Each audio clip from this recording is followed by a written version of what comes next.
Hola queridos amigos, ¿cómo están? Hoy, domingo 21 de junio, vamos a hacer un vivo con la doctora Coral Cristaldo para hablar del diagnóstico laboratorial del COVID y de la utilidad del plasma del paciente convaleciente.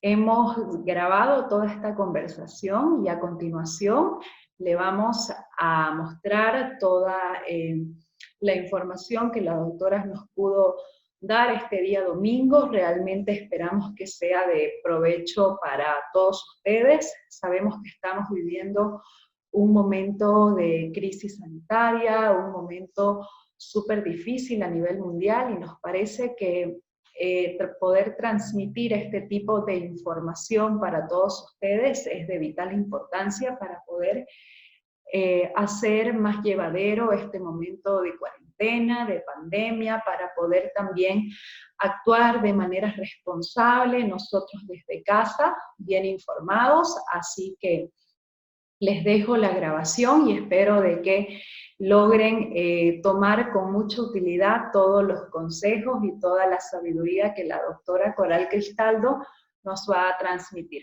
Muchísimas gracias. Están los linfocitos T y B, las células dendríticas y las inmunoglobulinas. Uno tiene que entender esto como un sistema militar o policial en el cual existen estas células que están haciendo un recorrido y que se encuentran cerca de los ingresos de los posibles gérmenes que pueden afectarnos para detectarlos, destruirlos y en caso de que no los puedan destruir, activar una respuesta y pedir refuerzos.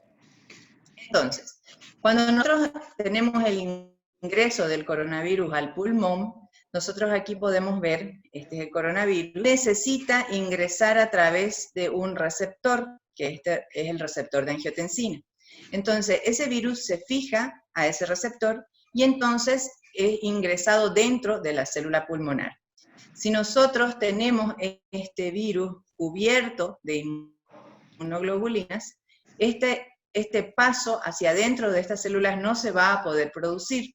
Ahí les voy dando este tip para que puedan entender cómo actúa el plasma rico en plaquetas después. O sea que si nosotros tenemos esto cubierto, el ingreso del virus a la célula no se produce. Pero en el caso que es una primera infección, este virus llega a nuestro cuerpo, entra dentro de la célula pulmonar. Ahí se activa la primera línea de respuesta. Casi de forma inmediata, después de que la primera partícula viral haya entrado a la célula, acuden los primeros efectivos del sistema inmune, que son los macrófagos. Estas son células devoradoras de patógenos y desechos, que están presentes en casi todos los tejidos del cuerpo. O sea, son como una primera línea que está atenta a ver si ingresa algún virus o alguna bacteria o algún parásito.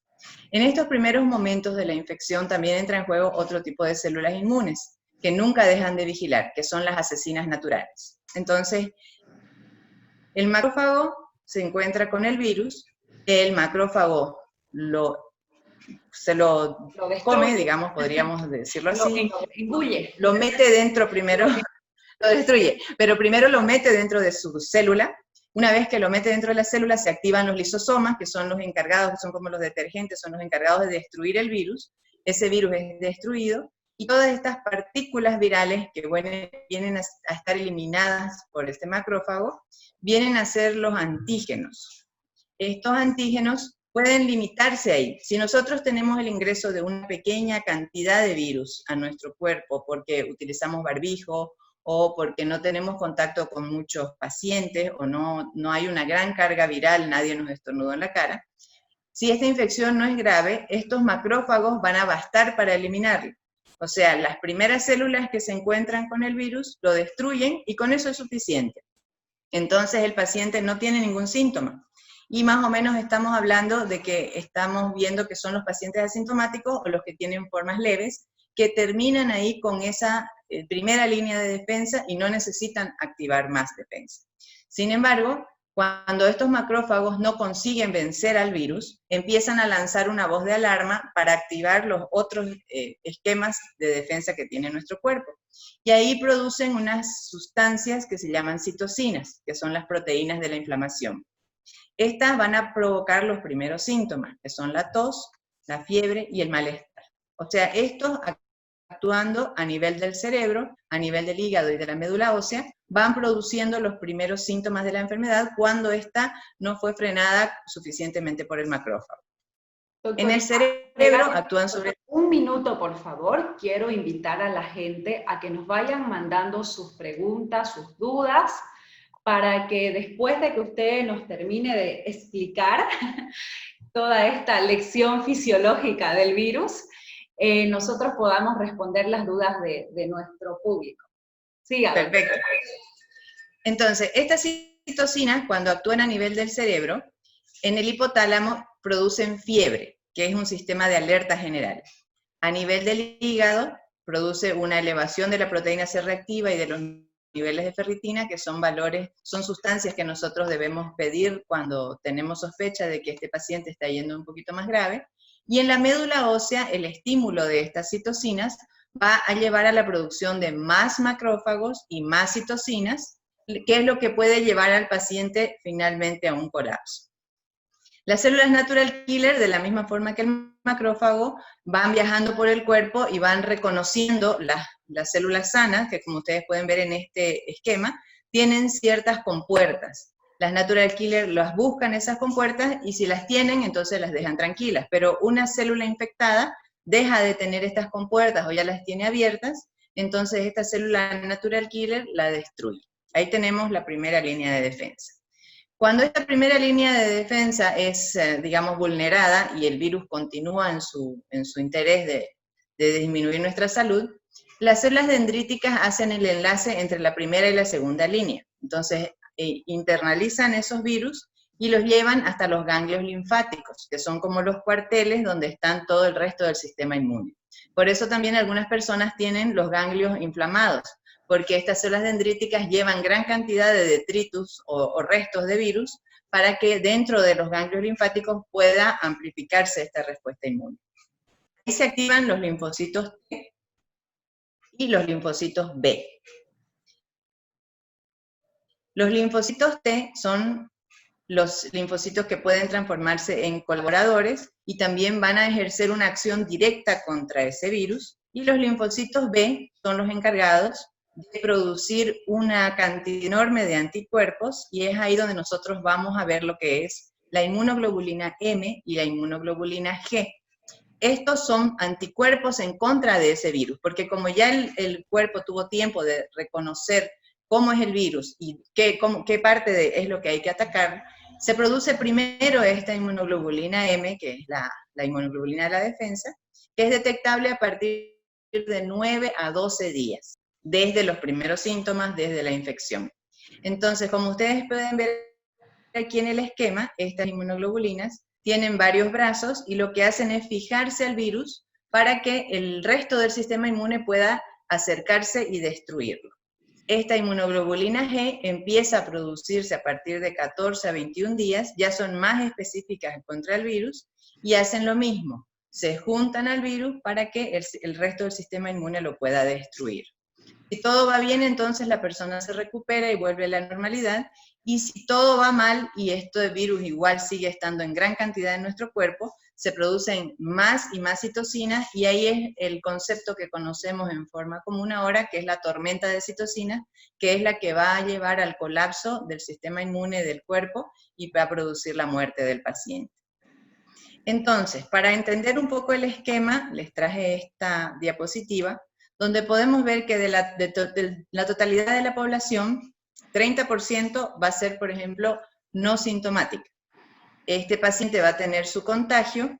Lo más importante y crítico de esto es que si ustedes se fijan en la línea de discontinua, ¿cuánto tiempo puede contagiar este paciente? Aquí abajo tenemos los días. Son 14 días que este paciente sin ningún síntoma puede seguir contagiando la enfermedad. Y esa es la clave por la cual nosotros nos cuesta mucho controlar esta epidemia, porque hay un porcentaje alto de personas asintomáticas que no saben que tienen la enfermedad y entonces siguen saliendo, siguen hablando con las demás personas y tienen esta posibilidad de contagiar a más gente.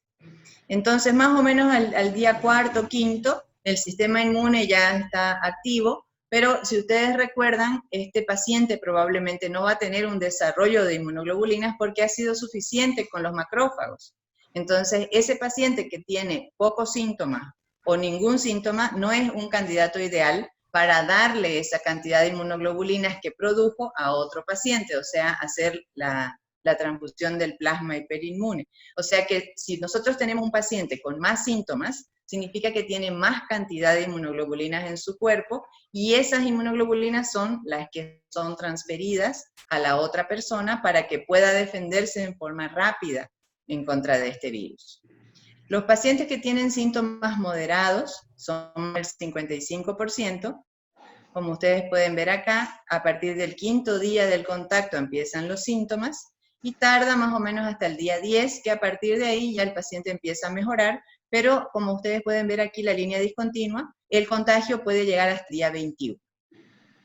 Acá tenemos el 15% de los pacientes críticos, que son realmente el problema, en los cuales nosotros tenemos que buscarles un espacio en una internación, sea en piso o sea en sala.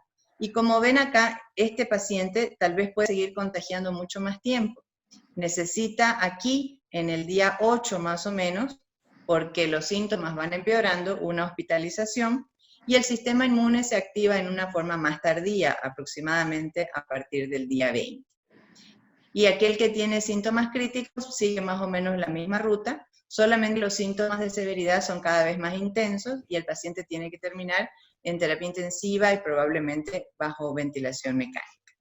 Los porcentajes de muerte obviamente son mucho más altos a partir de que el paciente se siente peor y está más grave.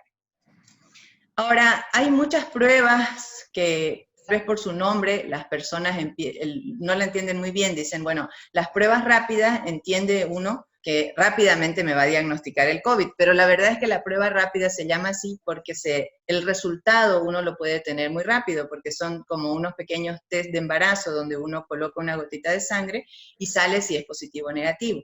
Pero con este esquema yo les quiero explicar más o menos cómo es la cosa.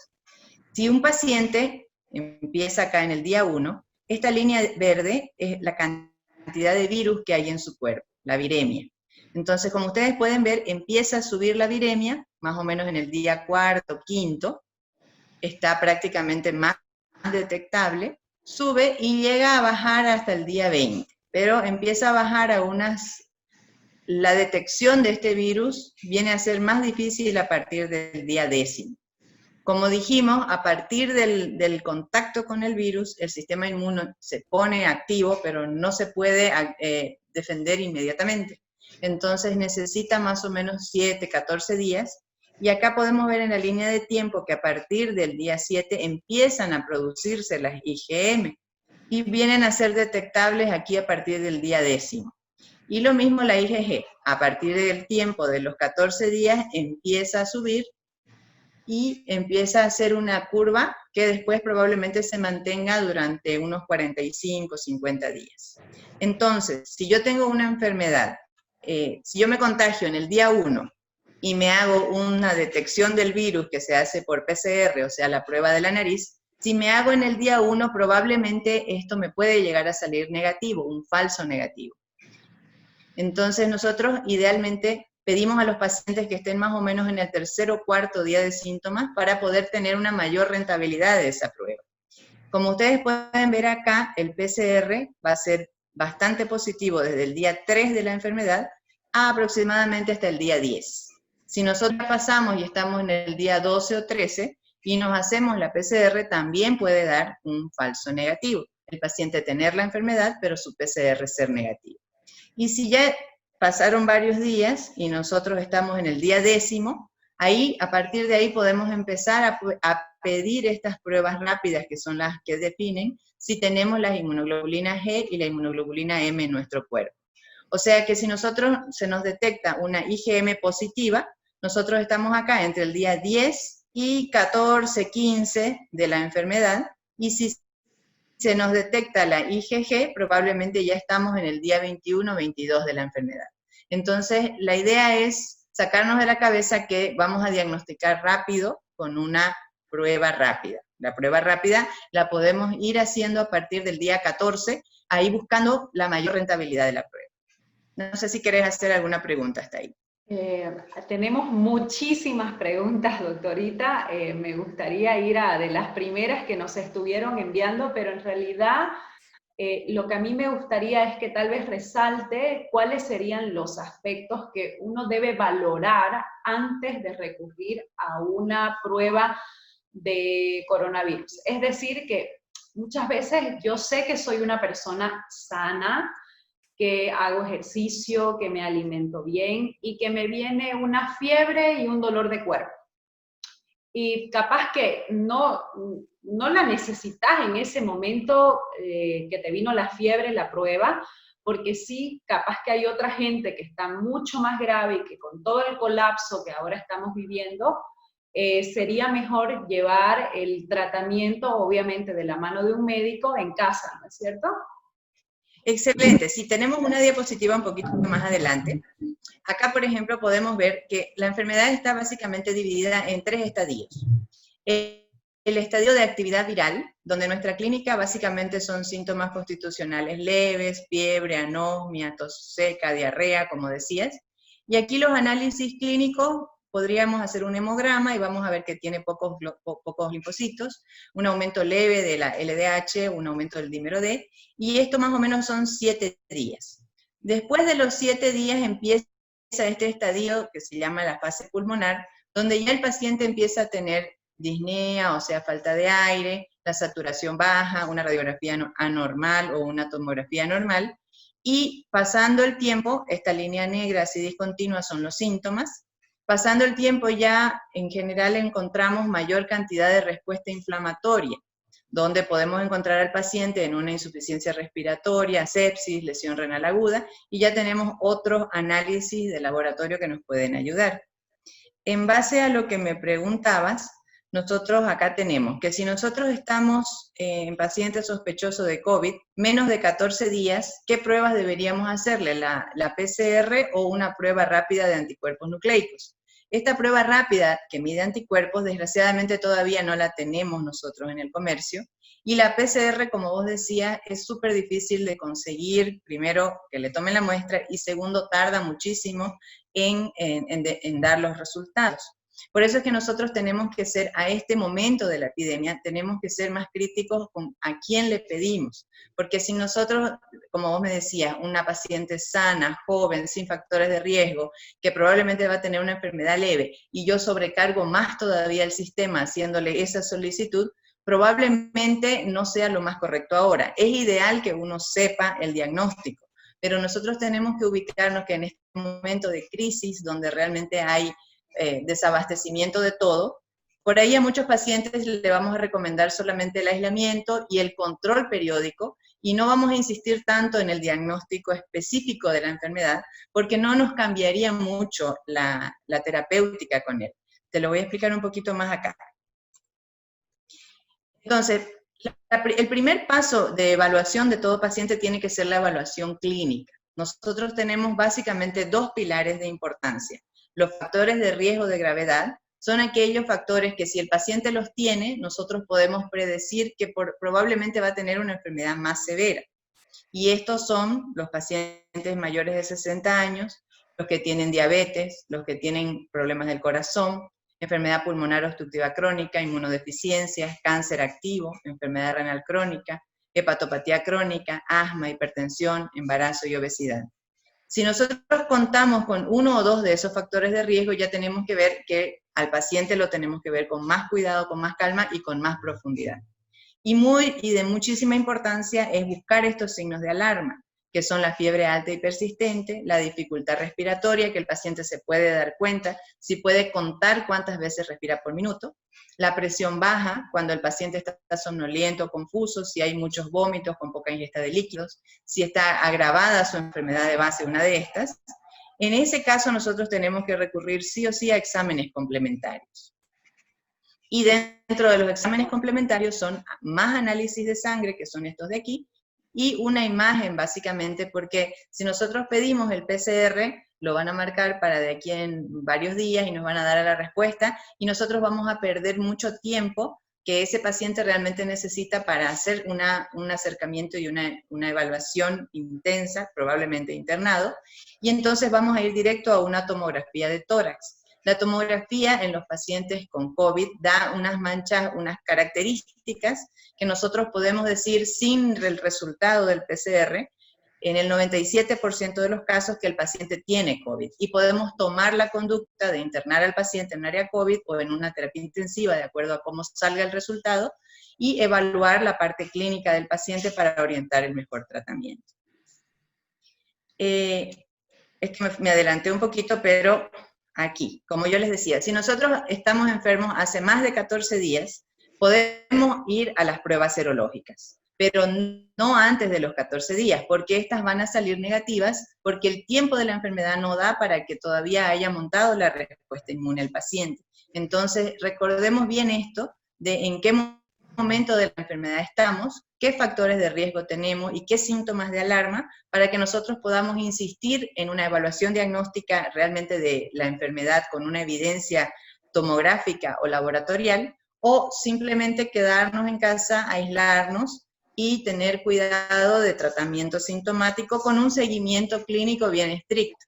Doctorita, entonces esto quiere decir de que, vamos a poner un ejemplo, yo tuve contacto con una persona que dio positivo COVID el día lunes, y yo estoy consciente, comunico a mi doctor, a mi doctora, que estoy con una persona en casa tal vez con COVID positivo, y yo no siento síntomas, estoy bien, y capaz que por ahí, llegando al día 12 o 14, siento algún dolor de cuerpo, alguna fiebre. Ahí sería el tiempo indicado en el que yo me tendría que hacer la prueba, es decir, arriba de los 14 días.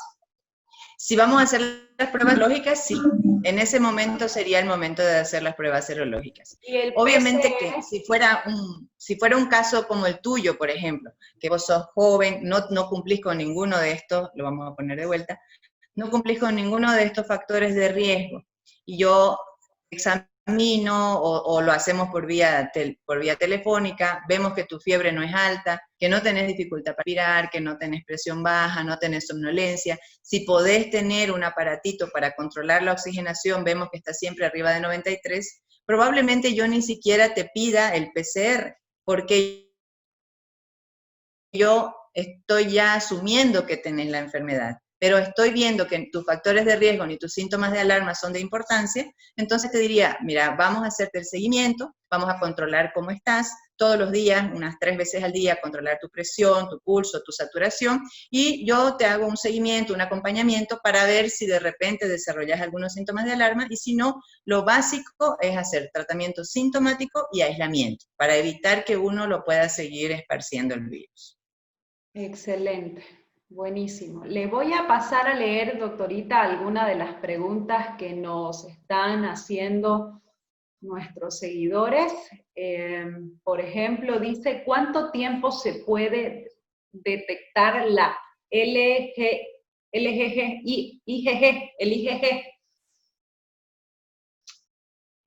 perfecto. Entonces, aquí vamos para acá.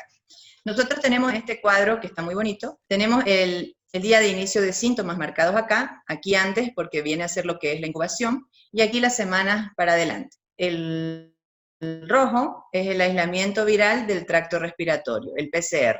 Entonces nosotros podríamos empezar acá desde el día de los síntomas. La probabilidad de detección es más alta aquí en el tercer o cuarto día de los síntomas para la detección del virus, el rojo.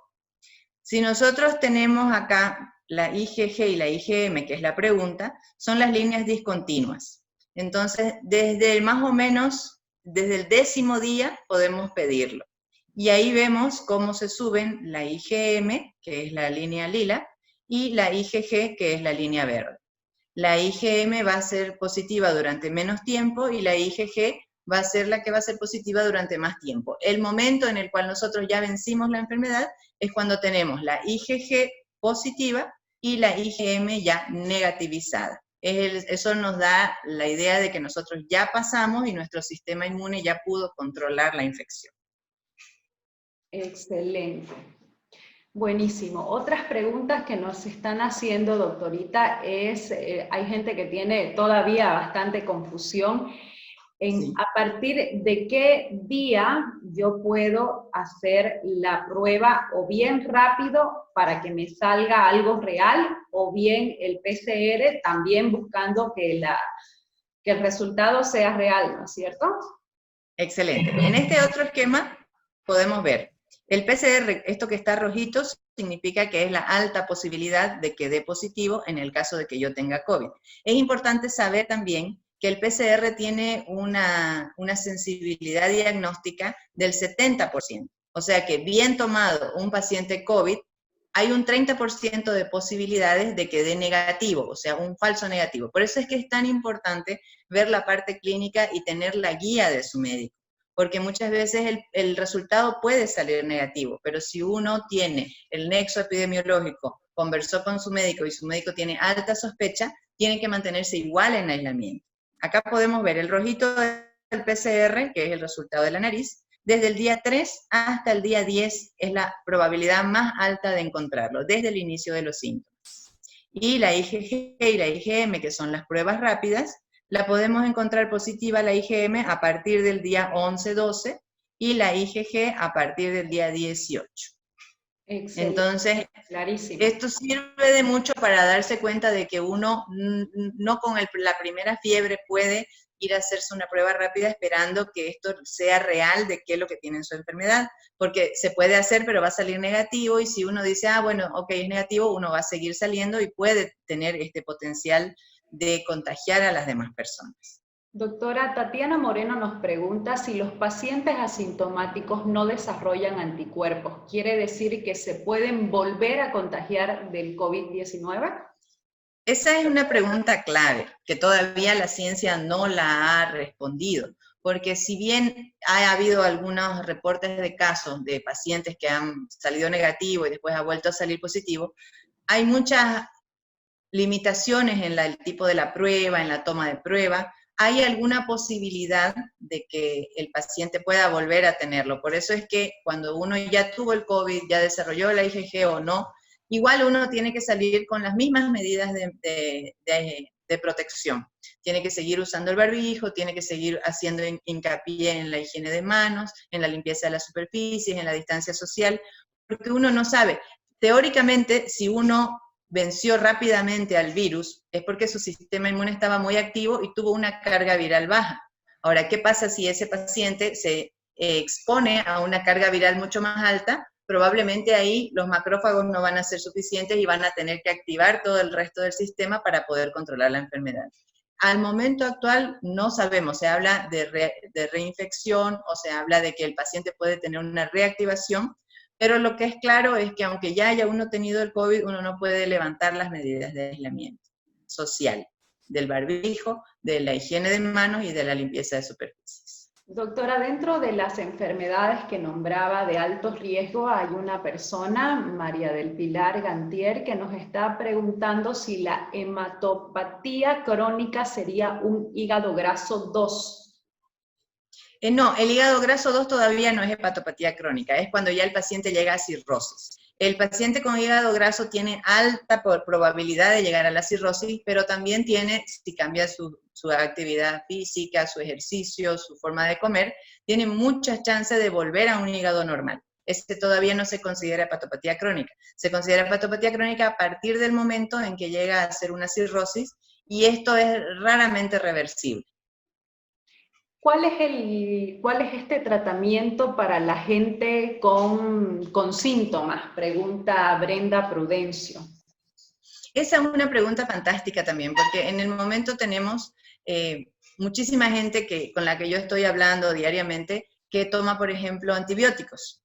Y como ustedes pueden ver en este cuadro, esta es una actividad viral en la primera semana. Inicialmente salieron algunos estudios que decían que la citromicina podía ser útil tempranamente, pero en forma desgraciada ya ha salido tanto la citromicina como la hidroxicloroquina dentro del esquema terapéutico.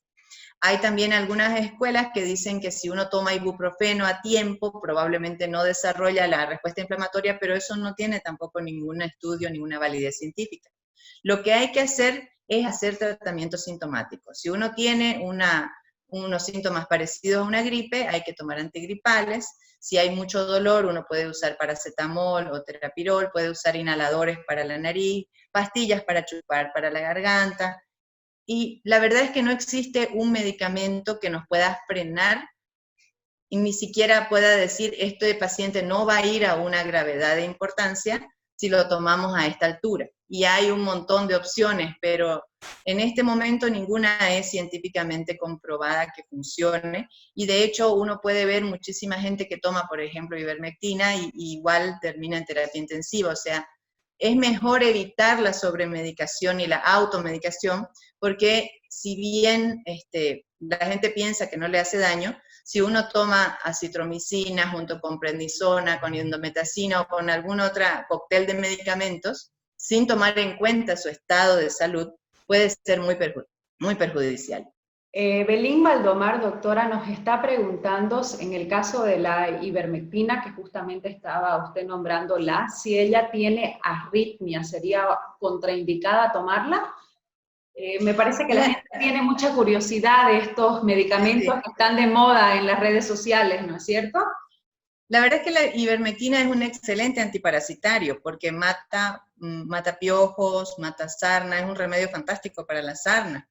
No tiene muchos efectos colaterales, pero lo que sí sabemos hasta el momento es que la dosis en la cual es efectiva contra el coronavirus es una dosis tan alta que es neurotóxica, o sea que no la vamos a poder utilizar. La ivermectina es un fármaco que se ha probado incluso en dengue, en ébola, en un montón de enfermedades, porque sí, in vitro, o sea, si uno le pone la ivermectina y lo pone el virus así uno a uno, es efectiva en contra del virus, pero cada medicamento que uno toma tiene que pasar por un proceso interno en el cuerpo y llega a cierto nivel que es prácticamente inútil. La dosis antiparasitaria es prácticamente inútil para matar el COVID, y la dosis que es suficiente para matar el COVID es suficiente para matarnos también a nosotros de una neurotoxicidad. Entonces, esa opción terapéutica no es buena a las dosis que probablemente pueda ser para el COVID. Ahora, cuando a mí me preguntan, ¿será que me hace daño tomar la ivermectina? Pues yo la receto anualmente como antiparasitario, entonces le digo, mire, si usted queda más tranquilo puede tomarla, pero no es buena para el COVID. Y hay que tener, digamos, más tiempo con los pacientes, a veces explicándole por qué no tomar, porque hay muchas corrientes que están recomendando que con eso van a estar bien, que con eso no les va a pasar nada, y realmente eso no tiene una evidencia científica y no es real. Ok, Margot Verdes Ramos nos está preguntando qué deberían tomar los niños específicamente para poder subir las defensas. Bueno, como nosotros hablábamos en el tema del sistema inmune, el sistema inmune se activa mucho comiendo bien, haciendo ejercicio, durmiendo, teniendo actividades de ocio que sean placenteras. Ahora hay también una línea de vitaminas que la gente recomienda, y la verdad es que si uno no hizo el trabajo previo de tener buena alimentación, actividad física y todo, es muy difícil que con un par de pastillas recupere el sistema inmune. O sea, la verdad es que no hay tampoco un estudio comprobado. Hay algunos estudios que se están haciendo sobre la vitamina C, la vitamina D, el zinc, pero no hay una evidencia científica de que su uso sea útil para prevenir el COVID. Excelente. Otra pregunta, doctorita, dice, buenas tardes, el propósito que tiene el COVID en un paciente con lupus en remisión, dice. ¿Qué efecto tiene si el paciente ya toma hidroxicloroquina? Esa es una pregunta excelente, porque al principio, ustedes pueden ver acá todo el tema de inmunodeficiencias, uso de corticoides y todas estas cosas, eran consideradas como un factor de riesgo de importancia, pero en las últimas revisiones se ha visto que las personas que tienen problemas del sistema inmune probablemente no desarrollan una enfermedad tan severa porque no tienen esta posibilidad de hacer una activación de su sistema inmune tan intensa que llega a matar al paciente. Entonces, los pacientes con enfermedades inmunológicas, en general se ha visto que no han tenido un desenlace fatal o una enfermedad más severa. Y si está tomando la hidroxicloroquina, obviamente no la debe suspender. Geraldine Zagal nos está preguntando desde el momento y hasta cuándo después de haber tenido el virus una persona continúa contagiando. Y justamente le comentaba ayer previo al live, doctorita, que la Organización Mundial de la Salud sacó justamente hace unos días una noticia de que una persona puede seguir una vez curada, en teoría, contagiando hasta 2, 3 semanas más. ¿Esto es verídico? ¿Qué nos puede comentar, por favor? Sí, la estrategia última que tomó el CDC y también se tomó en Estados Unidos y en España, y nosotros también ya la adoptamos acá, es el alta por síntomas. Porque inicialmente nosotros recomendábamos que el paciente tenga el PCR, y si el PCR estaba negativo, a las 48 horas tomarle otro PCR para poder darle de alta. Pero resulta que ahora tenemos una escasez tremenda de esto, y lo que sí se ha visto que el paciente arriba de 21 días, aunque tenga el PCR positivo, generalmente ya solamente elimina fracciones del virus, porque nosotros podemos ver acá que la actividad viral básicamente va para las 2 semanas. Probablemente aquel enfermo que está un poquito más grave puede ser un poquito más de tiempo, pero esa pregunta es importante porque podemos reforzar el hecho de que si una persona tiene síntomas leves, no tiene síntomas de alarma, a los 14 días del inicio de la enfermedad o 10 días sin síntomas, el paciente puede ser levantado su aislamiento sin necesidad de las pruebas.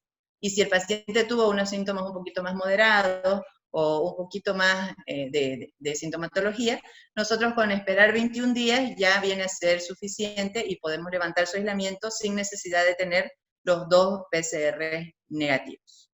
Arcil Solia Galvarro nos está preguntando qué se debe tomar en caso de que sea asintomático. Hay que preocuparse en este caso si al día siguiente viene un cuadro como que en el lapso de los 45 días siguientes, ¿qué es lo que puede tomar? Desde que se presenta la enfermedad y hasta los 45 días siguientes.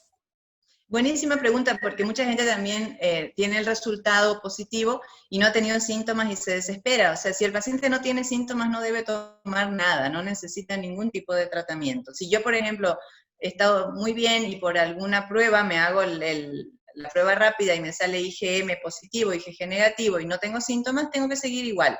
O sea, ya no debo tomar ningún medicamento porque no tengo ningún síntoma. Excelente. ¿El asma alérgica es una enfermedad, es considerada una enfermedad de base?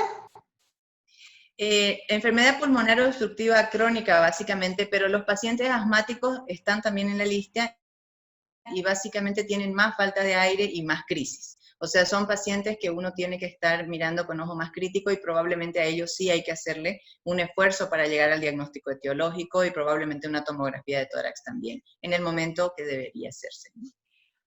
Nos están preguntando si se puede hacer una prueba en un bebé menor a 6 meses, si en el caso que el papá o la mamá sean asintomáticos. Se puede hacer la prueba.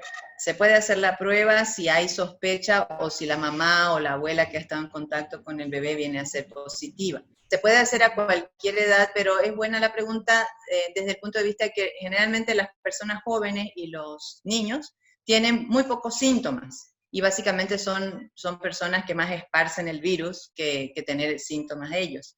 Entonces, de que se puede hacer, se puede, y hay casos especiales, por eso las personas que están, las madres que están por dar a luz, a veces también hay que hacerles las pruebas antes de hacerles la cesárea, porque en esta contextura de la epidemia es más recomendable hacer una cesárea que un parto normal, para evitar justamente el contagio, y si la mamá es positiva, el bebé altamente probable de que sea positivo por la cercanía con la mamá, la lactancia y todo, ¿no?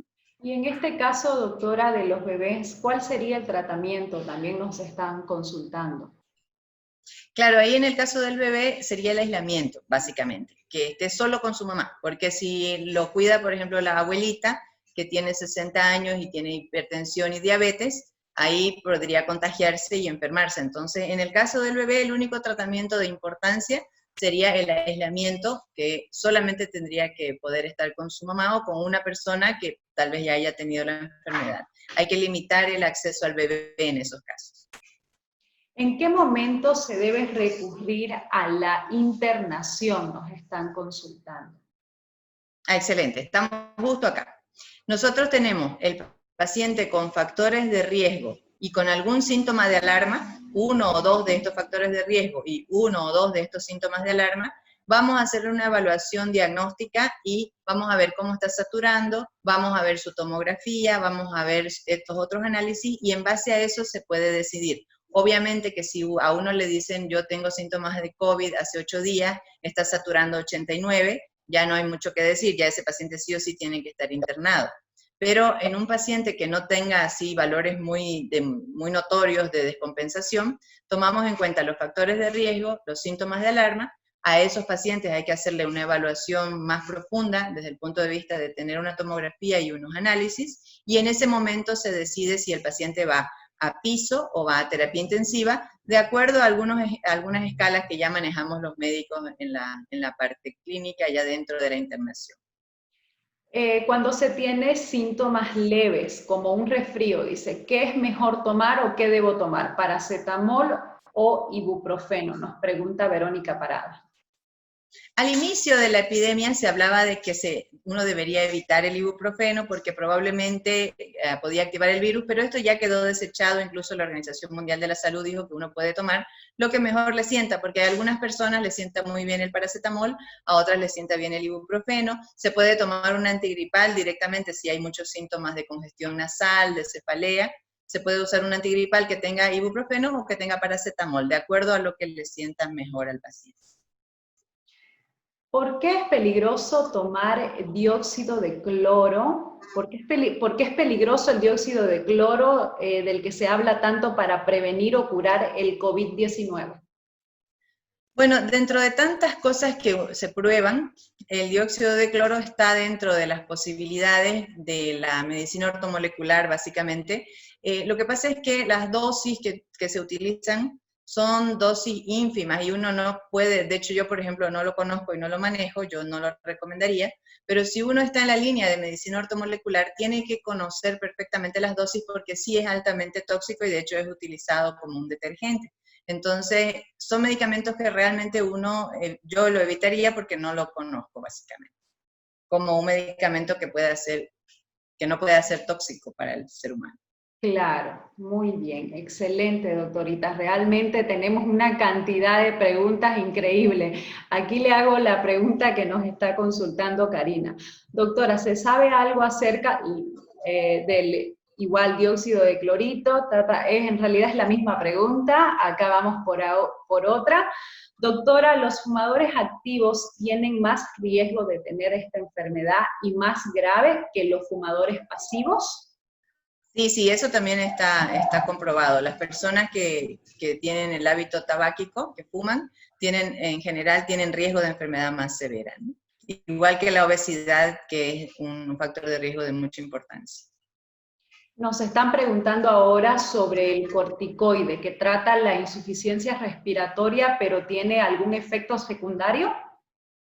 Es pregunta fantástica, porque en este momento cuando uno está utilizando, digamos, estos combos, los combos los están utilizando acá los corticoides, donde sí está comprobado que aumenta la replicación viral. Si uno lo utiliza el corticoide en la primera semana de la enfermedad, probablemente va a tener un aumento de la replicación viral, pero sí salió un estudio importante hace unos días sobre el uso de la dexametasona. Esto también me gustaría muchísimo aclararlo, que la dexametasona se debe utilizar en esta fase. Cuando la respuesta inflamatoria es severa, el paciente está internado en terapia intensiva y está conectado a ventilación mecánica, ese estudio demostró disminuir la mortalidad de los pacientes. Pero por favor, no aquí ni aquí, porque si lo usamos en unas fases iniciales de la enfermedad, puede aumentar la replicación viral y aumentar la carga de virus dentro de nuestro cuerpo. Esto porque te baja el sistema inmunológico, el consumo de corticoides, ¿no es cierto? Exactamente, entonces nosotros tenemos que usarlo, de hecho se usa en el COVID, pero hay que saber cuándo usarlo y en qué pacientes usarlo. Básicamente tenemos que usarlo en esta fase donde la respuesta inflamatoria es la que está dañando al paciente. Y ahí buscamos un antiinflamatorio potente como el corticoide para poder mejorar los síntomas. Inicialmente lo hicimos un poco a ciegas y ahora ya tenemos un estudio científico que lo respalda, pero es en esta fase. Traten por Dios de no utilizar ni prednisona, ni dexametasona, ni metilprednisolona, ningún corticoide en esta fase de la enfermedad. ¿Por qué se dice, nos está consultando Giancarla Hidalgo, de que en los niños la enfermedad es menos grave o no se recurre o se va hasta el estadio 3 de su gráfica, doctorita? Bueno, la hipótesis es que los niños no tienen este receptor desarrollado todavía, este receptor de angiotensina, que es el que hace que ingrese el virus. Según las hipótesis que se manejan de por qué las personas jóvenes y los niños no tienen una enfermedad muy severa, es porque este receptor no lo tienen muy desarrollado. Entonces, pese a la carga viral, ellos no hacen un ingreso masivo a las células pulmonares. ¿Cuál es su opinión, dice, sobre el uso de la nebulización o VAOS? Las nebulizaciones están básicamente contraindicadas en esta enfermedad porque provoca lo que se llama una aerosolización del virus.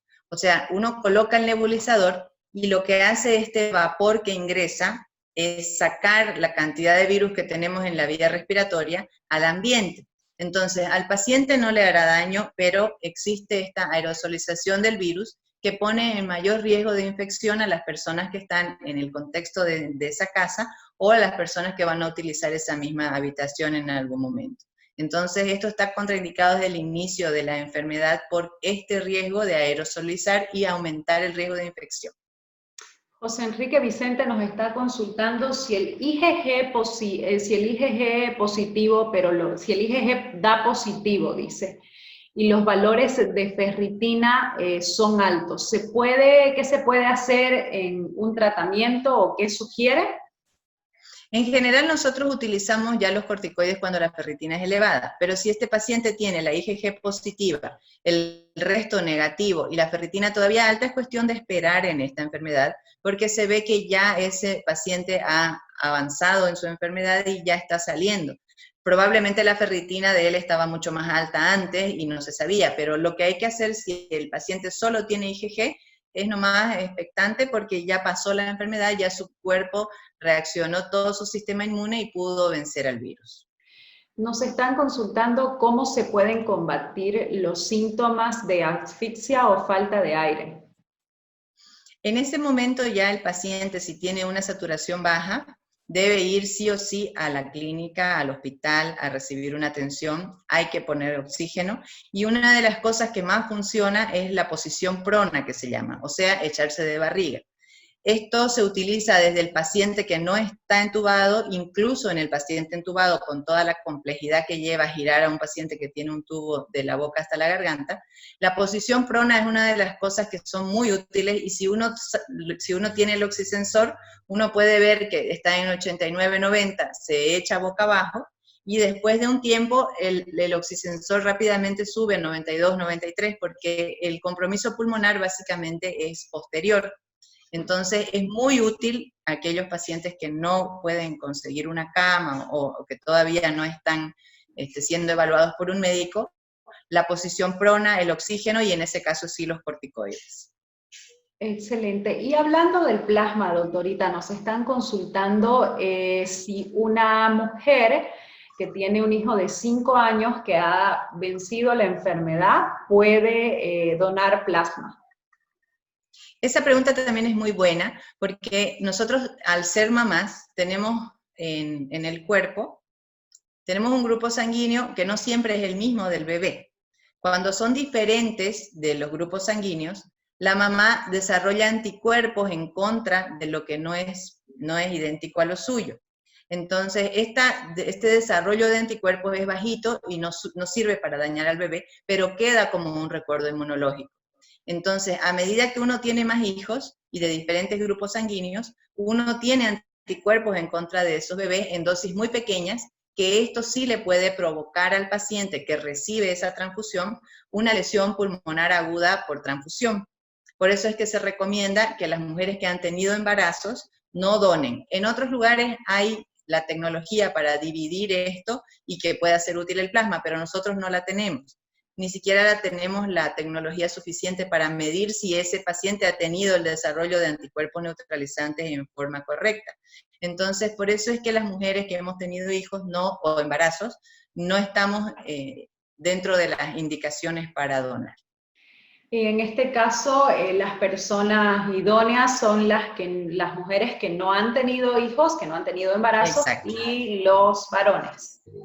así es. Y tener ¿Cuáles más de serían 18 esas, años. cuáles serían esas especificidades? ¿Deben tener cierto peso?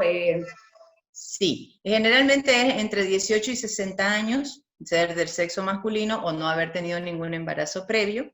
El 50 kilos es el límite inferior, digamos. Si uno tiene menos de 50, también no le reciben la donación. Haber tenido la enfermedad y en ese caso sí, ellos en general recomiendan tener 2 PCRs negativos después de haber tenido la enfermedad. Pero si ya han pasado 28 días desde el último síntoma, uno puede ir al remanso a acercarse y que ellos le hagan la prueba de PCR para ver si uno aplica para poder ser donante. Excelente. Nos están preguntando, doctorita, varias preguntas repetitivas sobre si la presión alta es una enfermedad de base que preocupe al contagio del COVID. Sí, básicamente sí. Acá dice HTA, pero bueno, tal vez no se entiende muy bien por HTA. Es hipertensión arterial, es una enfermedad prevalente de mucha importancia y es un factor de riesgo para el COVID. Otra pregunta que veo bastante repetitiva es sobre el uso nuevamente de un medicamento, la acitromicina. ¿Cuál es su opinión y si usted lo recomienda? Buenísima pregunta nuevamente. Es una enfermedad viral y pese a que ahora hay un uso indiscriminado de antibióticos, diciendo mejor le ponemos antibióticos para que no se complique con algo bacteriano, realmente eso es contraproducente, porque todo antibiótico tiene la potencialidad de barrer la flora intestinal, de provocar diarreas por antibióticos y de generar el desarrollo de bacterias multiresistentes, porque matan las bacterias que son sensibles. Entonces, en vez de ayudar, nosotros en este caso podemos estar condicionando un empeoramiento del paciente. No debemos utilizar antibióticos ante esta actividad viral del coronavirus. Si nosotros estamos en una fase pasando los 14, 15 días con el paciente internado, que haya desarrollado una infección asociada a la ventilación mecánica, por ejemplo, o una neumonía intrahospitalaria, en esos casos hay que usar antibióticos. No es que esté contraindicado el antibiótico, simplemente no es necesario en la fase inicial, no es útil y puede ser contraproducente. Claudia Esperón nos está consultando si la prueba rápida sale IgM e IgG positivo, ¿qué significa? Aquí podemos ver en el cuadro. Si sale IgM e IgG positivo, estamos por el día 18 o 19 de la enfermedad, ya empezando a producir la IgG en fase y la IgM ya empezando a disminuir. O sea, si tenemos las dos positivas, hace más tiempo que tenemos la enfermedad. Si tenemos solo la IgM positiva, hace menos tiempo que tenemos la enfermedad, y si solo tenemos IgG y la IgM ya no, hace más tiempo que ya pasamos la enfermedad. Caterine Zambrano nos está consultando, en el caso de la infección de una mamá lactante, ¿se puede realizar un tratamiento y cortar la lactancia? No se recomienda en el momento actual cortar la lactancia. El tratamiento es exactamente igual que una persona que no esté dando de lactar, porque es un tratamiento sintomático. En el caso de que el paciente necesite una atención más intensa porque tiene signos de alarma o porque tiene factores de riesgo o síntomas de alarma, se trata de la misma forma que una persona que no esté dando de lactar, pero sí se recomienda mantener la lactancia en estos casos. Y el plasma están consultando, ¿es realmente efectivo? Otra pregunta igual para que nos puedas responder es, ¿en qué momento el doctor decide que hay que utilizar el plasma? Bueno, nosotros vemos que el paciente no está pudiendo activar su sistema inmune solo, como lo vimos acá. Estas inmunoglobulinas son las que circulan en la sangre y es eso lo que nosotros extraemos del paciente para colocar a otro paciente. Tiene que ser un paciente ya que nosotros estamos viendo que tiene síntomas de alarma, que tiene factores de riesgo, y vemos que su sistema inmune solo no está pudiendo con el virus. Lo ideal es colocarlo antes de que el paciente entre a ventilación mecánica, tratando de evitar justamente esta progresión. Si vemos que el paciente está grave, con una alta potencialidad de empeorar más, lo ideal es tratar de colocar este plasma como una medida de evitar llegar a un nivel un poquito más grave. Ahora es muy difícil tal vez llegar a ese momento porque hay que buscar el donante, hay que hacer las pruebas en el donante, hay que llegar al banco y hacer todo un trámite que puede tomar una semana en el mejor de los casos. Pero la idea del plasma es que sí puede ser útil, que tiene una baja toxicidad, porque recientemente también en esta semana salió un estudio de 20.000 pacientes viendo que la posibilidad de efectos secundarios es muy baja y hay una potencialidad de que este pueda ser útil. Como les decía en algún momento, no podemos dosificar qué cantidad de anticuerpos neutralizantes tiene este plasma que vamos a transfundir, por eso a veces tal vez podríamos estar transfundiendo plasma que no es altamente útil para ese paciente porque la tecnología no la tenemos a mano. Pero sí claramente se sabe que no tiene efectos colaterales de importancia en un número alto. Entonces es una estrategia que sí se puede usar y puede ser muy útil. Excelente. María Lourdes Subirana nos está consultando, dice, después de tanta medicación que le dan a una persona con COVID, ¿sería bueno realizar un análisis de transaminasas? Las transaminasas están de hecho acá desde el inicio porque también, como les decía acá, se afecta el hígado. Perdón, aquí está. El hígado se afecta dentro de las citocinas, este barrido de citocinas que hace el cuerpo para activar el sistema inmune, llega al hígado y produce elevación de ferritina, elevación de transaminasas. Entonces aquí en la lista están las transaminasas. Esto tiene que evaluarse dentro de los pacientes que tienen factores de riesgo, de gravedad o síntomas de alarma. Tiene que ser una de las evaluaciones que tenemos que hacer en el paciente porque sí hay una inflamación hepática activa. Y hay que seguirlo hasta que esté dentro de los valores normales. Tengo un niño con síndrome de Down y con cardiopatía. ¿Qué se puede hacer o cuál sería el tratamiento o cómo debe encarar si se contagia? Nos está preguntando Lourdes Franco. Aquí también nosotros deberíamos tratar a esa persona como alguien de mayor riesgo por la cardiopatía y de hecho el síndrome de Down tiene también incluido dentro de sus patologías cierta inmunodeficiencia. Entonces a este paciente deberíamos tratarlo como de factor de riesgo y ya hacerle estudios complementarios más profundos. Michelle Solhansik nos dice, doctora Coral, no solo bueno, le está echando flores, doctorita, dice, no solo una profesional brillante, sino un ser humano verdaderamente extraordinario, un ángel en la tierra. Realmente varios pensamos lo mismo que Michelle. Otra pregunta dice, si en una familia se infectan y tienen hijos, ¿tienen que aislarse por separado? Muy importante el tema del aislamiento, doctorita. Sí, la pregunta es fantástica. Por ejemplo, si nosotros tenemos un paciente al cual le hicimos un diagnóstico con PCR dentro de una casa, es importante que él se aísle y que tenga su baño, su cuarto y que esté encerradito. Ahora, si lo diagnosticamos con una IgM, por ejemplo, el contacto que ya ha tenido con la familia ha sido generalmente suficiente para poder contagiar a todos. Entonces hay que hacer una evaluación completa de la familia. Por eso es importante ver caso por caso. Ahora, cuando uno tiene la enfermedad, es mejor, si bien puede estar en la sala, por ejemplo, a 2 metros de distancia de la otra persona, es importante dormir también en cuartos separados. Porque si uno está con una carga viral baja y está en contacto con el virus, digamos, si la otra persona tiene la carga viral más alta, puede empeorarse un poco. Entonces hay que mantener las distancias, si bien por ahí no hay que recomendar cada uno en su cuarto, pero hay que mantener la distancia y dormir separados. En el caso del plasma, doctorita, ¿es una cura 100% efectiva para el COVID o es que ahora es una opción más a la incertidumbre de este virus, ¿no es cierto?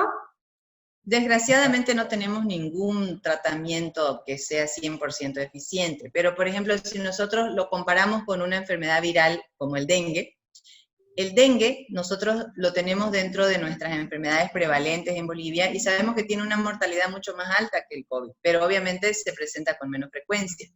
Para el dengue, por ejemplo, yo lo traía a colación porque mucha gente lo ha tenido, mucha gente lo conoce, y sabemos que en esa enfermedad viral no damos antibiótico, el tratamiento es una evaluación clínica correcta, y cuando uno entra a una fase severa del dengue, el tratamiento es suero, digamos, ¿no? Es ponerle suero y hacerle un control. Eso es lo que se llama tratamiento estándar, que es lo que uno tiene que tratar de optimizar también en el coronavirus. O sea, ver la oxigenación del paciente, ver la hidratación, que no sea exagerada ni que tampoco se deshidrate, no utilizar, por ejemplo, diuréticos en forma indiscriminada, que también están de moda. Entonces, en la Organización Mundial de la Salud están haciendo un estudio que se llama Solidaridad, y uno de los grupos está siendo evaluado solamente, está siendo tratado solamente con el tratamiento estándar, que es evaluar la mejor atención que uno le puede dar al paciente, colocarlo en ventilación mecánica, en prono, y desgraciadamente el resto de los medicamentos no hay una varita mágica. No existe un medicamento que uno diga, ah, con esto lo curo. Por ejemplo, si uno tiene una neumonía bacteriana en una paciente joven, uno le da un antibiótico con la seguridad total de que el paciente va a ir bien. Desgraciadamente nosotros no tenemos eso en esta enfermedad, y yo quiero hacerles mucho hincapié en que es una enfermedad viral, y que recuerden un poco, si han tenido dengue, más o menos cómo es el tratamiento, porque es muy equiparable a esta enfermedad que también es viral. Y justamente igual respecto a esto del plasma, doctorita, sé que hay ciertos grupos sanguíneos que tienen que ser compatibles. ¿Cómo es este tema de la compatibilidad y la donación del plasma? Eso depende de qué anticuerpos uno tenga. Por ejemplo, si yo tengo grupo A, tengo anticuerpos contra el grupo B, entonces yo no le puedo dar al grupo B mi sangre. Lo mejor en el plasma es que sea del mismo grupo sanguíneo, para evitar toda esta posibilidad de tener efectos colaterales o tener algún daño secundario al paciente. Lo ideal es que sea del mismo grupo. Nos están consultando si es cierto que el grupo A positivo es más propenso a tener complicaciones. Bueno, salió también un estudio hace un par de semanas, donde unos científicos hicieron un estudio que se llama fenotípico, de qué pacientes son los que más se complican, y en ese estudio se comparó ese fenotipo con el grupo sanguíneo, y salió que el grupo sanguíneo A tiene mayor incidencia de complicaciones, mayor posibilidad de tener una enfermedad severa. Eso es así. Excelente.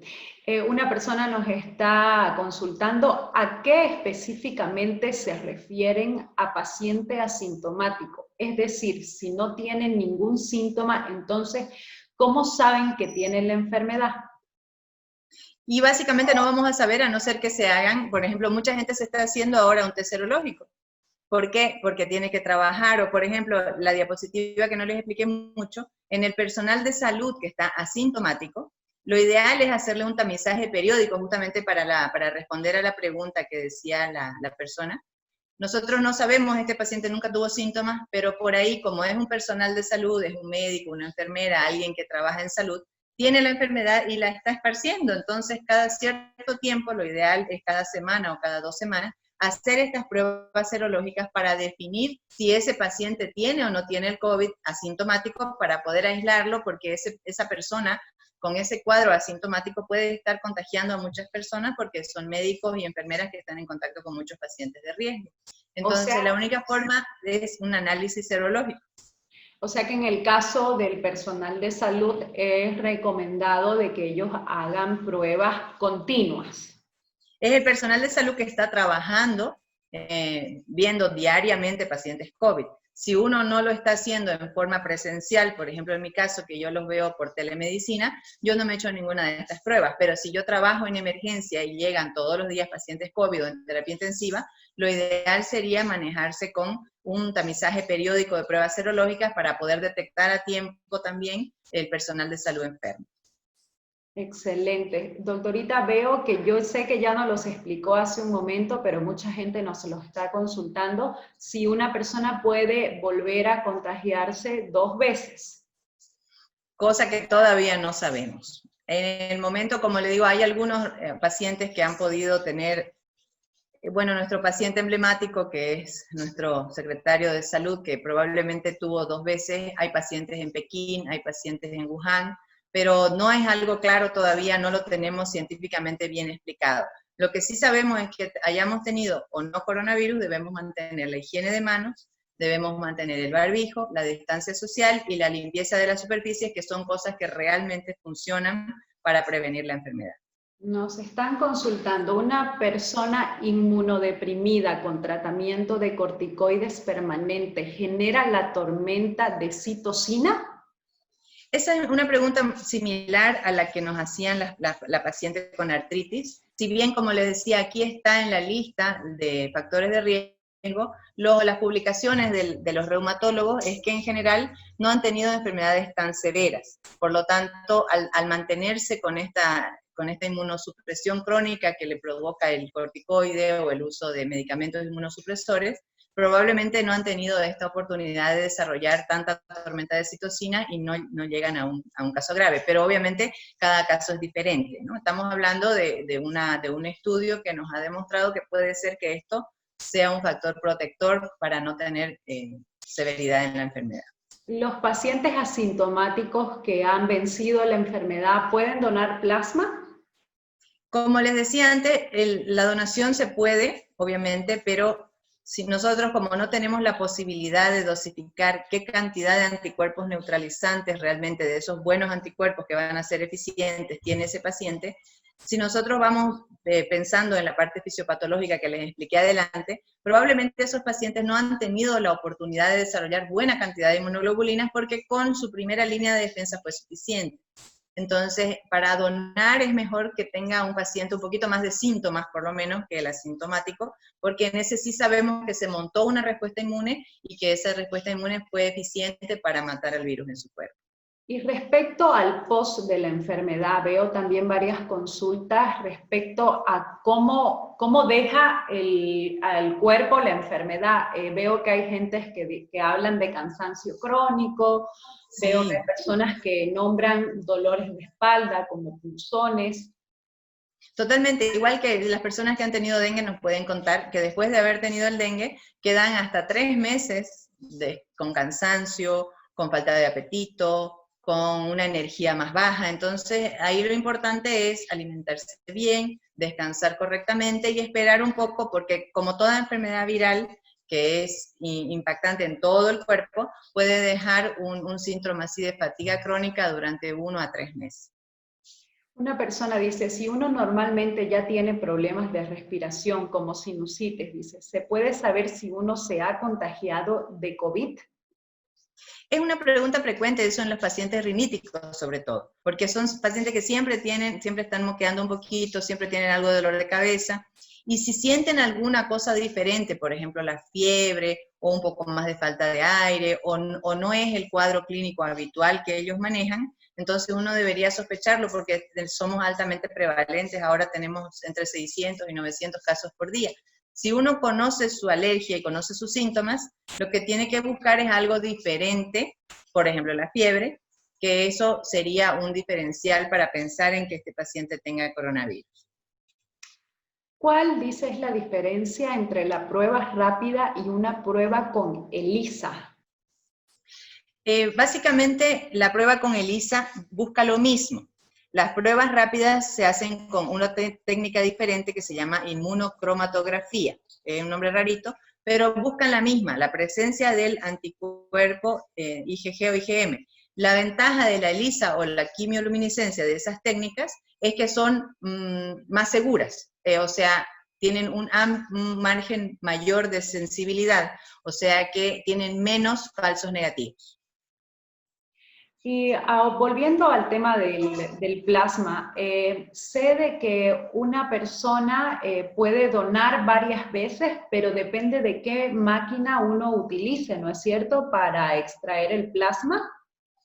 Sí, para eso se necesita una máquina de aféresis, que no tenemos tampoco muchas en las ciudades, desgraciadamente, pero ellos están recomendando que uno puede donar cada 2 semanas y cada donación les puede servir para 2 o 3 personas. Excelente, buenísimo. Otra de las consultitas que nos están haciendo, ¿el donador de plasma debe ser del mismo grupo sanguíneo del enfermo? Idealmente. Idealmente. Buenísimo, le están echando nuevamente flores y piropos a nuestra doctorita. Dice, nuestra admiración, es un ángel, le están agradeciendo muchísimo por toda la información que nos está dando, y Jimena Celada nos está consultando, ¿la fiebre sería el síntoma que me da el alarma para poder consultar a un médico?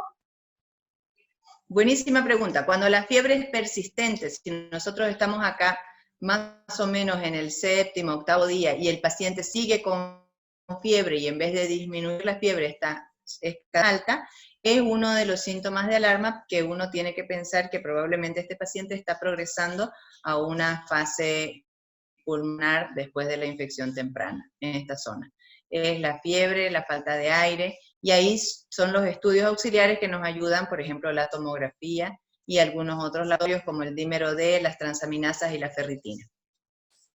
¿Se recomiendan hacer algunas pruebas sin tener ningún síntoma? Nos están consultando, ¿y cuál sería la mejor? Se recomienda solamente, como les decía en esta diapositiva, al personal que está en contacto con mucha gente en su trabajo.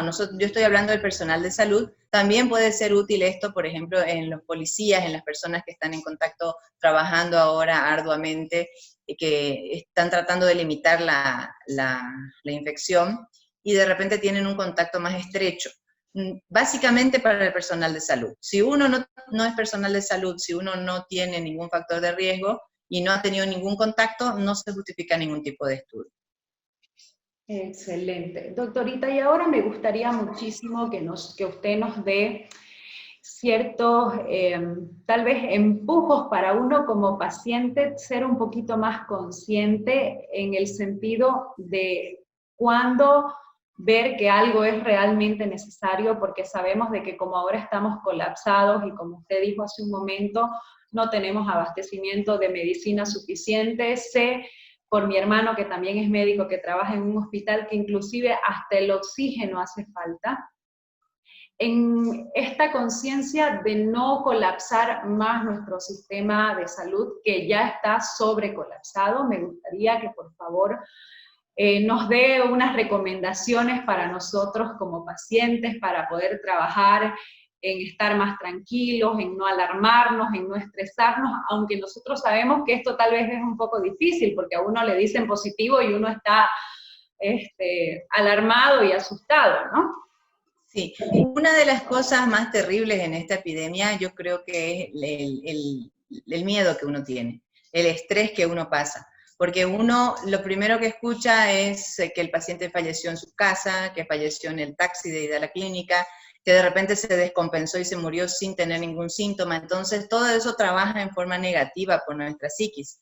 Hay muchos grupos, yo sé que el domingo anterior trabajaron sobre el tema de salud mental, pero hay muchos equipos de colegas que son psicólogos que apoyan gratuitamente a las personas que tienen sospecha o que tienen COVID. Es muy importante buscar este tipo de ayuda y saber que si nosotros tenemos estos factores de riesgo o estos síntomas de alarma, en estos casos realmente es que uno tiene que buscar el diagnóstico, porque hay mucha gente que, pacientes propios también, que yo les digo, sabes que sos joven, después de charlar con él, no tenés este tema, no tenés este otro, entonces ¿sabes qué? Hagamos solamente el aislamiento y no hagamos las pruebas porque seguro que esa prueba le va a ser más útil a alguien que sí tenga los factores de riesgo y los factores de gravedad y va a hacer la diferencia entre internarse o no internarse, entre hacer una cosa u otra. Y en el caso de un paciente joven, básicamente esto solamente sirve como para saber que tuvo. Entonces, pero es muy difícil porque cuando uno lo tiene, viene a ser más importante que el resto de las personas. Entonces, uno tiene que tratar de desconectarse un poquito de las malas noticias, de ser más objetivo, de saber cómo es cada persona y evaluar realmente si uno necesita tanto estudio y tanto análisis y tomografías y todo, porque realmente el miedo nos hace tomar ciertas decisiones que probablemente no son las más correctas y que va a hacer que ese recurso válido y muy importante en este momento, muy escaso, pueda desaparecer. Incluso una internación, hay gente que, por ejemplo, quiere estar internada porque tiene el COVID, pero realmente esa cama le puede ser más útil a un paciente que sí necesita oxígeno, que necesita asistencia con inyecciones o con algún tratamiento intravenoso. Entonces, es un momento en el cual tenemos que hacer prevalecer nuestra solidaridad y ser realmente objetivos con la evaluación de cada persona. Nos están haciendo una consulta, doctora, respecto a los riesgos del paciente cuando ya está con respiración mecánica. ¿Cómo es el proceso de destete? El proceso de destete es cuando uno está entubado, uno está sedado básicamente, porque es muy difícil tener un tubo en la garganta que le va hasta el pulmón y una máquina que le esté respirando por uno. Entonces uno tiene que estar sedado, tiene que estar con medicamentos a veces paralizantes si le van a hacer el prono, y esa máquina le da una cantidad de oxígeno más alta que la que agarramos del medio ambiente, y le da una fuerza para expandir todos los alveolos. Cuando ese paciente empieza a tener menos requerimiento de oxígeno, o sea que si la máquina, por ejemplo, le ponemos 70% de oxígeno, el paciente de repente empieza a requerir menos porque sube su saturación, vamos bajando la cantidad de oxígeno, el paciente va mejorando su saturación. Hay parámetros en el ventilador también para que nosotros podamos ver la dureza del pulmón, y ese paciente va mejorando en forma paulatina. El paciente se le va sacando el apoyo de la máquina y se le va sacando la sedación para que en un momento de que él esté despierto se saca definitivamente el tubo. Es importante saber que la gran mayoría de los pacientes que están conectados a ventilación mecánica tardan más o menos 14 días en este proceso desde iniciado en lo que se llama el destete. Entonces, cuando está en la ventilación mecánica hay que tener bastante más paciencia, porque el paciente tarda bastante en poder recuperarse. Nos están consultando, doctorita, sobre si uno se siente bien y está con COVID positivo, ¿puede uno hacer ejercicio? Sí, si uno se siente bien puede hacer ejercicio, no hay ningún problema. Es cuestión de probar, como cada cuerpo es diferente, si uno obviamente no va a ir a correr una maratón, digamos, ¿no? Ni hacer un ejercicio de contacto, pero si uno puede hacer un poquito de musculación, un poco de ejercicio de relajación, siempre va a ayudar mucho. Pilates. También. Va a ayudar muy bien. Doctorita querida, quiero que por favor ahora recapitulemos un poquito, nos dé recomendaciones que usted crea que son básicas para que la gente logre poner en práctica. Estamos en un momento crítico, me parece, y todos tenemos que lograr ser conscientes y colaborar desde el lugar que nosotros estemos. Básicamente yo creo que hay dos cosas puntuales. Tenemos que concentrarnos en este número, que es 88%. El 88% de las personas que tengan COVID van a tener síntomas leves a moderados o van a ser asintomáticos. Entonces, obviamente hay pacientes graves, obviamente hay pacientes que fallecen, hay pacientes que no consiguen cama, es un sufrimiento que tenemos día a día los pacientes, los médicos, todo el personal de salud, pero nosotros tenemos que concentrarnos en este 88%. La gran mayoría de los pacientes va a salir bien y va a estar con síntomas leves. Y nosotros tenemos que enfocarnos en esta lista de factores de riesgo y síntomas de alarma para realmente preocuparnos. Si nosotros necesitamos un estudio, una evaluación, a veces lo hacemos porque la prima le recomienda, o la tía, o la vecina, entonces dice, hacete nomás la tomografía, hacete nomás el análisis, ¿cómo no vas a saber qué tenés? Y es difícil entenderlo en este momento de la epidemia, y es difícil entenderlo porque el enfermo es uno, pero hay que comprender que los recursos son muy escasos, y muchas veces algún médico les va a recomendar que no hagamos ningún estudio porque estamos viendo que ese paciente va a ir dentro del 88% de enfermedad leve o prácticamente asintomático.